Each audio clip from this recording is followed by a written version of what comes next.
This is 219 News Now, brought to you by Strachan Van Til, making lives easier for 94 years. I'm Andrew Garcia, and this is your 219 News Now. The Lake Central Education Foundation awarded 9 grants to teachers throughout Lake Central schools to support a variety of educational projects. A total of $9,400 was given to teachers from the elementary through high school levels. We are so excited to support Lake Central teachers by offering these grants. Otherwise, some of these innovative educational experiences would go unrealized, or teachers would have to dig into their own pockets to make them happen, said LC Education Foundation Administrator Dawn Zarnick. Porter resident Donald Johnson is now facing a new felony charge that alleges he hid himself and refused to surrender to police Thursday night while knowing he was a fugitive from justice. The charge was filed after police reportedly had to force their way into a home in unincorporated Porter County to take him into custody. Johnson, who owes nearly $600,000 in debt to victims in his decade-old fraud case, said he mistakenly thought the money was due Friday and not October 21st, which he characterized as an honest, very stupid mistake. Zell's Roast Beef is closing its flagship location in East Chicago's Harbor neighborhood after 58 years.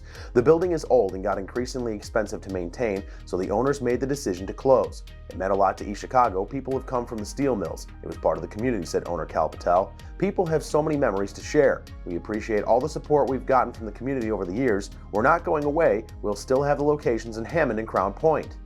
And in sports, IU football continued its historic undefeated stretch with a 31-17 victory over defending national runner-up Washington in Bloomington.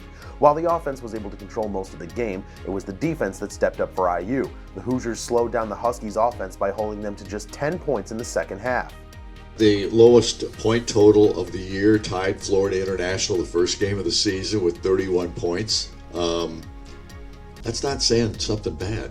It sounds like we're talking about something negative, and it's not negative at all because they were able to dominate the ball game. And so I don't want to say dominate like they did against Nebraska, but they were able to play a very sound football game against the Washington team that was averaging over 450 yards a game coming into it, and they held them to just over 300 yards in this contest.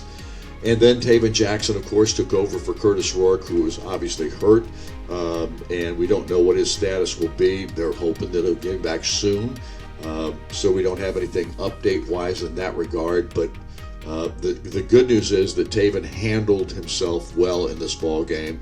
To read up on more local news and headlines, visit jed-tv.com and nwi-com. I'm Andrew Garcia, and this has been your 219 News Now.